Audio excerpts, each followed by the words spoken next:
A very good morning to all of you. आप सभी का स्वागत है पावर ऑफ नॉलेज लीगल मेरे इस चैनल पे। आई होप सब अच्छा से पढ़ाई कर रहे होंगे, इस लेक्चर सीरीज़ का आनंद ले रहे होंगे और बहुत कुछ सीख रहे होंगे। खुद को अकेला मत समझिए। क्वालिटी सेशन आप अगर ले रहे हैं तो निश्चित ही आपको बहुत सारा फ़ायदा होने वाला है। तो आज हम एक बहुत ही छोटा सा टॉपिक, बहुत बड़ा टॉपिक नहीं है लेकिन इम्पॉर्टेंट टॉपिक है। कभी कभी एक आर्टिकल इससे पूछ लेते हैं या कभी कभी कुछ उनके बारे में भी पूछ सकते हैं, लॉन्ग आंसर्स में भी पूछ सकते हैं अगर वो मेंस का एग्ज़ाम दे रहे हैं तो। क्योंकि ये बहुत ही कनेक्टेड टॉपिक है, क्योंकि हर चीज़ एक दूसरे से कनेक्ट होती है, इसीलिए ये टॉपिक्स थोड़े से इंपॉर्टेंट हो जाते हैं। तो आज हम बहुत ही इंपॉर्टेंट टॉपिक, कौन सा टॉपिक ले रहे हैं? Controller and auditor general of India. तो कॉन्स्टिट्यूशन में और क्या कौन सा आर्टिकल है ये सब जानेंगे, इनके पावर्स जानेंगे, क्या इनका रोल होता है पूरा एडमिनिस्ट्रेशन में, फाइनेंशियल एडमिनिस्ट्रेशन में क्या करते हैं, ये सब जानेंगे। तो शुरू करते हैं आज का ये session. Let's get started. Constitution of India यानी article 148 provides for an independent office of the Controller and Auditor General of India. He is the head of the Indian Audit and Accounts Department. He is the guardian of the public purse and controls the entire financial system of the country at both the levels, central and the state level. समझ गए क्या है controller and auditor general of India? क्या है? Article 148 में है। ठीक है। हेड किसको करते हैं? जो इंडियन जो ऑडिट और अकाउंट डिपार्टमेंट है, ऑडिट करते हैं, अकाउंट सारे देखते हैं, both at the central and the state level. ठीक है। His duty is to uphold the Constitution of India and laws of Parliament in the field of financial administration। यानी कि कॉन्स्टिट्यूशन को होल्ड करके रखना, उसके जो नियम हैं, कानून, उनको बनाए रखना। ठीक है। जो भी पार्लियामेंट लॉज बनाते हैं in the area of the finance, ठीक है, वो सारी चीज़ें देखते हैं। इसीलिए क्या कहा गया था, this is the reason why doctor Ambedkar said that the CAG shall be the most important officer under the Constitution of India। Okay. यानी इसीलिए उनको कहा गया था कि कॉन्स्टिट्यूशन के अंदर ये बहुत ही इंपॉर्टेंट ऑफिसर होंगे। ठीक है। इनका अपॉइंटमेंट देख लेते हैं थोड़ा सा। The CAG is appointed by the President of India by warrant under his hand and seal. The CAG before taking over his office makes and subscribes before the President an oath or affirmation। तो क्या oath लेते हैं? तो to bear true faith and allegiance to the constitution of India, ये common है। ठीक है। To uphold the sovereignty and integrity of India, to duly and faithfully and to the best of his ability, knowledge and judgment perform the duties of his office without fear or favor, affection or ill will, and to uphold the constitution and the laws। ठीक है। He holds the office for a period of 6 years or up to the age of 65 years, whichever is earlier। जो पहले आ जाएगा उसके according होते हैं ये सारी, ये ओथ लेते हैं। ठीक है। कॉन्स्टिट्यूशन के प्रति वफादार रहेंगे, कॉन्स्टिट्यूशन के प्रति एक तरह से श्रद्धा रखेंगे। ठीक है। इंडिया की सॉवरेनिटी और इंटीग्रिटी को मेंटेन करेंगे, अपहोल्ड करेंगे। फेथफुली अपना ऑफिस जो उनको मिला है कार्य करने के लिए, फेथफुली सारे ड्यूटीज़ को फॉलो करेंगे, उनको करेंगे, अपनी जो भी बेस्ट उनकी एबिलिटीज़ हैं उसके अनुसार परफॉर्म करेंगे, नॉलेज वगैरह जो भी उनको है वो सारा यूज़ करेंगे। ठीक है। किसी के प्रति कोई फेवर या इल विल नहीं रखेंगे। ठीक है। और ये भी कहा गया कि फियर मतलब भय रहित रहेंगे। ठीक है। विदाउट फियर अपना ऑफिस का जो वो निर्वहन कर रहे हैं तो विदाउट फियर रहेंगे। ठीक है। He can resign any time from his office by addressing the resignation letter to the president. यानी कभी भी रिज़ाइन कर सकते हैं, रेजिग्नेशन लेटर प्रेसिडेंट को लिख देंगे। He can also be removed by the president on the same grounds and in the same manner as the जज ऑफ द सुप्रीम कोर्ट। जैसे जज ऑफ द सुप्रीम कोर्ट हटाए जाते हैं उसी प्रकार ये भी हटाए जा सकते हैं। ठीक है। He can be removed by the President on the basis of resolution passed to that effect by both the houses of Parliament with special majority, either on the ground of proved misbehavior or incapacity। यानी कोई misbehavior कर देते हैं, incapacity इनको हो जाती है तो ये हटाए भी जा सकते हैं। वही सारा प्रोसेस है जैसे सुप्रीम कोर्ट के जज हटाए जाते हैं। मतलब रेजोल्यूशन पास करती है पार्लियामेंट किसी भी हाउस के द्वारा इशू हो सकता है, ठीक है, मूव हो सकता है रेजोल्यूशन, दूसरा हाउस उसके चार्जेस को कंफर्म करता है, फिर वही सारा जो मैटर है वो होता है, ठीक है। इंडिपेंडेंस देख लेते हैं थोड़ा सा, इनका क्या है, इनकी जो स्वायत्ता है, इनकी जो स्वतंत्रता है वो किस प्रकार की है, किस प्रकार इसको कहा जा सकता है कि ये इंडिपेंडेंट बॉडी है, वो थोड़ा जान लेते हैं। The constitution has made the following provisions to safeguard and ensure the independence of CAG. He is provided with the security of tenure. He can be removed by the President only in accordance with the procedure mentioned in the Constitution. Thus, does not hold office till the pleasure of the President who is appointed by him. यानी कि थोड़ा सा difficult process तो है ये, हटाएंगे वो हटाए जाते हैं वो स्पेशल मेजोरिटी के तहत, और एक इनका सिक्योर टेन्योर तो होता ही होता है, तो इस वजह से भी कहा गया. He is not eligible for further office either under the government of India और any state after he ceases to hold इस ऑफिस. मतलब कि फर्दर एम्प्लॉयमेंट इनका नहीं हो सकता है, ना गवर्नमेंट ऑफ इंडिया कर सकती है और ना ही government of state. His salary and other services are determined by the parliament. His salary is equal to that of the जज ऑफ द सुप्रीम कोर्ट. यानी सुप्रीम कोर्ट के जज को जितनी तनख्वाह मिलती है, जितनी सैलरी मिलती है, इनको भी मिलती है, और इनकी जो सैलरीज एंड सर्विस कंडीशंस हैं वो भी पार्लियामेंट डिटरमाइन करती है. Neither his salary nor his rights in respect of leave of absence, pension और age of retirement can be altered to his disadvantage after his appointment. मतलब इसका कहने का मतलब ये होता है कि इनका अपॉइंटमेंट हो चुका है, तो इनकी जितनी भी मतलब पेंशन होती है, ठीक है, एज ऑफ रिटायरमेंट, सैलरी, ये सब ऑल्टर नहीं किए जा सकते हैं पार्लियामेंट के द्वारा. मतलब उनको एक तरह से डिसएडवांटेज सिचुएशन में नहीं डाला जा सकता पार्लियामेंट में जब अपॉइंटमेंट हो गया है. तो the conditions of service of persons serving in the Indian and audit and accounts department and the administrative powers of the CAG are prescribe by the president after consultation with the CAG. मतलब कह रहे हैं कि यहाँ जो इनकी powers हैं ना, सारी कंडीशंस ऑफ सर्विस हैं जो क्योंकि ये department of audits and account के अंतर्गत आते हैं, और एंड एडमिनिस्ट्रेटिव पावर्स जो इनकी हैं वो प्रेसिडेंट के पास ही मतलब रहता है कि वो कैसे उसको मैनेज करते हैं, ठीक है, कंसल्ट भी कर लेते हैं कैग को, ठीक है. तो ये यहाँ पे कहने का मतलब ये है कि जो इसकी स्वायत्ता और इसकी जो मतलब कह रहे हैं कि जो सर्विसेज हैं, ये इस प्रकार की जो सर्विसेज होती हैं वो निश्चित ही क्या होती हैं, बहुत ज़्यादा ही, क्योंकि इम्पॉर्टेंट ऑफिस होल्ड कर रहे हैं, तो इनकी जो कंडीशंस होती हैं वो कई बार क्या होता है कि क्योंकि प्रेसिडेंट को फर्स्ट सिटीज़न ऑफ इंडिया कहा जाता है, और जितने भी सारे डिसीजंस होते हैं वो इनके नाम पे ही लिए जाते हैं. हालांकि आपको सबको पता है prime minister is the de facto head, तो उनका ज़रूर कैबिनेट और वो उनका डिसीज़न होता है, सब मिला जुला होता है, प्रेसिडेंट का नाम होता है, हर जगह लिखा जाता है प्रेसिडेंट, काम तो वही सारे करते हैं. तो ये आपको थोड़ा सा ध्यान में हमेशा रखना है. उनकी मतलब कहते हैं, मान लीजिए आपने बिल भी पास करा लिया, लेकिन एसेंट तो प्रेसिडेंट देते हैं, लास्ट जो सिग्नेचर होता है प्रेसिडेंट का होता है, इसीलिए प्रेसिडेंट का जो ऑफिस है वो काफ़ी इंपॉर्टेंस रखता है. The administrative expenses of the office of CAG including all salaries, ठीक है, allowances and pensions of person serving in that office are charge on the consolidated fund of India. यानी कि इनका जो सारा जितनी सैलरीज, पेंशंस एंड अलाउंसेस आ रहे हैं वो सारे कंसोलिडेटेड फंड ऑफ इंडिया से आ रहे हैं, ठीक है. Thus they are not subject to the vote of parliament. Vote नहीं हो सकता है इस पर, ठीक है, इनकी सैलरीज और ये सब जो होती हैं, इनकी सारी चीज़ें अलाउंसेस पे. Further, no minister can represent the CAG in parliament both house, and no minister can be called upon to take any responsibility for any action done by him. ठीक है, मतलब ये कह रहे हैं कि कोई भी मिनिस्टर कैग को रिप्रेजेंट नहीं करता है बोथ द हाउसेज में, and no minister can be called, यानी इनकी ये जो करते हैं उसकी रिस्पॉन्सिबिलिटी और कोई नहीं लेता है, ठीक है. ड्यूटीज़ जान लेते हैं. तो article 149 authorizes the parliament to prescribe the duties and powers of CAG in relation to the accounts of the union and of the states and of any other authority or body. Accordingly, the parliament enacted the CAG Duties, Powers and Service Conditions of Service Act 1971. This act was amended in 1976 to separate accounts from audit in central government. The duties and functions of the CAG as laid down by the parliament are as follows.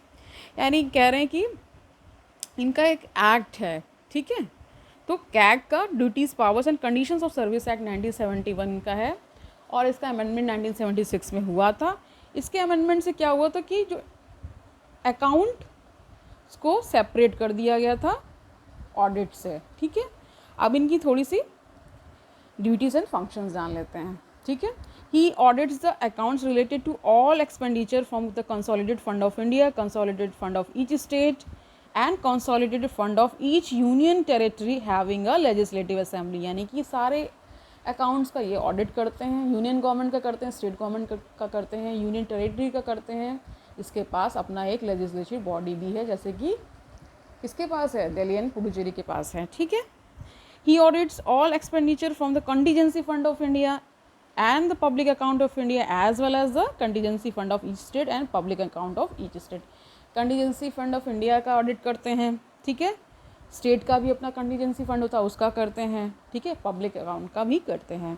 He audits all trading, manufacturing, profit and loss accounts, balance sheets and other subsidiary accounts kept by any department of central government and state government. यानी कि अगर central government और state government कोई account रखता है किसी प्रकार की, ठीक है, तो उसका सारा trading, manufacturing, profit and loss account से सारा बैलेंस शीट वगैरह ये देखते हैं, ठीक है। कोई सब्सिडरी अकाउंट रखता है उसका भी देखते हैं, ठीक है। He audit the receipts and expenditure of the centre and each state to satisfy himself that the rules and procedure in that behalf are design to secure an effective check on the assessment, collection and proper allocation of revenue, ठीक है।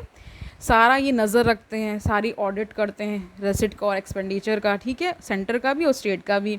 सारे rules and follow हो रहे हैं कि नहीं, ये सारी नज़र रखते हैं, सारा करते हैं ये, ठीक है। इफेक्टिव चेक रखते हैं ना on the assessment, collection and proper allocation of the revenue का भी पूरा रखते हैं। He audits the receipts and expenditure of the following, कौन कौन सी हैं, तो all bodies and authorities substantially financed from the central और स्टेट रेवेन्यूज़। यानी कि सारी बॉडीज़ एंड अथॉरिटीज़ जो कि मुख्य रूप से फाइनेंस की जाती हैं सेंट्रल और स्टेट रेवेन्यू से, तो उन सारी चीज़ों का ध्यान रखते हैं, उनका ऑडिट रखते हैं, सारा चेक करते रहते हैं बीच बीच में, ठीक है। गवर्नमेंट कंपनीज़ का करते हैं, अदर कॉरपोरेशन एंड बॉडीज़ का करते हैं when so required by the related laws. He audits all transactions of the centre and state governments related to debt, sinking fund, deposit, advances, suspense accounts and remittances, businesses, सारे, ठीक है। He also audits receipts, stock accounts and other with the approval of the president or when required by the president। सारा जितना transaction होता है central government का, state government का, deposit का, एडवांस का, ठीक है। कोई सस्पेंसिव अकाउंट है उसका भी कर सकते हैं, ठीक है। इस टाइप का कि मतलब कुछ संदेह हो रहा है कि कुछ कहीं कुछ मनी से रिलेटेड कहीं कुछ गड़बड़ी हो रही है, तो उसका भी बहुत अच्छे से ध्यान रखते हैं, पूरा चेक करते रहते हैं। He audits the accounts of any other authority when requested by the president or the governor। For example, audit of local bodies। नहीं, local bodies का भी ऑडिट कर सकते हैं, अगर गवर्नर कह देते हैं या सेंटर में प्रेसिडेंट कह देते हैं तो ये कर सकते हैं। He advises the president with regard to prescription of the form in which the accounts of the center and the state shall be kept। यानी ये आर्टिकल 150 है। एडवाइस कर सकते हैं प्रेसिडेंट को with regard to prescription of the form in which the accounts of the centre and state shall be, यानी कि उनको एडवाइस कर सकते हैं कि सेंटर का मान लीजिए कोई अकाउंट है, स्टेट गवर्नमेंट का कोई अकाउंट है, उससे रिलेटेड कर सकते हैं। He submits his audit reports relating to the account of the centre to the president who shall in turn place them before the both houses of parliament. आपको पता है ये अकाउंट्स प्रेसिडेंट को देते हैं, प्रेसिडेंट पार्लियामेंट में रख देते हैं सारी रिपोर्ट्स और जो भी चीज़ें होती हैं, ठीक है। ये आर्टिकल 151 है। ही submits his audit reports relating to accounts of a state to governor who shall in turn place them before the state legislature, ठीक है। 151 ये भी आर्टिकल है। मतलब मान लीजिए स्टेट गवर्नमेंट का ऑडिट कर रहे हैं, उनके सारे चीज़ें खाते होते देख रहे हैं, तो गवर्नर को ये रिपोर्ट देते हैं और फिर ये रिपोर्ट गवर्नर स्टेट लेजिस्लेचर के सामने रख देते हैं। he ascertains and certifies the net proceeds of any tax or duty। his certificate is final। यानी कि सारा निश्चित करते हैं और सर्टिफाई करते हैं net proceed of any tax, यानी टैक्स का कोई आगे मतलब प्रोसीड का मतलब ये होता है कि उससे और भी कुछ मिल रहा है, ठीक है, उसी से आ रहा है, तो उसको भी चेक कर सकते हैं, उसको सर्टिफाई करते हैं, ठीक है। ये आर्टिकल 279 है और इन्हीं का सर्टिफिकेट फाइनल होता है, ठीक है। The net proceeds means the proceeds of a tax और a duty minus the cost of collection. He acts as a guide, friend and philosopher of the public accounts committee of the parliament. यानी कि एक तरह से ये guide philosopher और friend हैं किसकी, पब्लिक अकाउंट्स कमेटी यानी पीएसी जो होती है पार्लियामेंट की, उसका। He compiles and maintains the accounts of state government, ठीक है, सारा कंपाइल करते हैं अकाउंट्स को, ठीक है, मेंटेन करते हैं अकाउंट को स्टेट गवर्नमेंट्स के। In 1976, he was relieved of his responsibility with regard to compilation and maintenance of accounts of central government due to the separation of accounts from audit, that is departmentalization of the accounts। यानी जब 1976 में accounts और वो audit अलग अलग हो गया तो इनको थोड़ा सा रिलीव कर दिया गया एसडीटी से, ठीक है। The CAG submits 3 audit reports to President: audit report on appropriation accounts, audit report on finance accounts and audit report on public undertakings। यानी कि CAG 3 तरह की ऑडिट रिपोर्ट पेश करते हैं, किनको सबमिट करते हैं, एक तरह से प्रेसिडेंट को। तो audit report on appropriation accounts की करते हैं, audit report on finance accounts की करते हैं and audit report on public undertakings की करते हैं, ठीक है। थोड़ा सा इनका रोल जान लेते हैं। तो CAG is an agent of parliament and conduct audit of expenditure on behalf of parliament, therefore he is responsible only to the parliament. Parliament के लिए केवल रिस्पॉन्सिबल है क्योंकि इनका काम ही एक तरह से एक एजेंट हैं, सारे इनके जो एक्सपेंडिचर हैं उनका ऑडिट करते हैं, ठीक है, इस तरह से चीज़ें होती हैं। The CAG has more freedom with regard to audit of the expenditure than with regard to the audit of receipts stores and accounts, मतलब स्टॉक्स, ठीक है। इनका जो एक्सपेंडिचर का सारा ऑडिट यही करते हैं, तो इनको एक तरह से बहुत ज़्यादा फ्रीडम है। whereas in relation to expenditure he decides the scope of audit and frames his own audit codes and manual। अपने अकॉर्डिंग कोड्स और मैनुअल ये सब बना सकते हैं, ठीक है। he has to proceed with the approval of executive in relation to rules of conduct, मतलब रूल्स एंड कंडक्ट ये ऑडिट से रिलेटेड अपने यहाँ हिसाब से करते रहते हैं, कैसे क्या होना है। The CAG has to ascertain whether money shown in the accounts as having been disbursed was legally available for and applicable to the service or the purpose to which they have been applied or charged, and whether the expenditure conforms to the authority that it governs। यानी कि यही ascertain, यही निश्चित करते हैं कि जो money account में है वो सही से लीगली अवेलेबल है कि नहीं है, उसका सही से यूज़ हो रहा है कि नहीं हो रहा है, ये सारा भी वो चेक करते हैं। कोई धांधली वांधली तो नहीं हो रही है, कोई मिसयूज़ तो नहीं कर रहा है फंड्स का, ये सारी चीज़ें करते हैं। तो he can look into the wisdom, faithfulness and economy of the government expenditure and comment on the wastefulness and extravagance of such expenditure. यानी ये भी बता सकते हैं कि आप सरकार बेवजह खर्च कर रही है, सही खर्च कर रही है कि नहीं, उसका जो एक्सपेंडिचर है सही है कि नहीं, रेवेन्यू का जो होता है वो सारा चीज़ सही हो रहा है कि नहीं हो रहा है।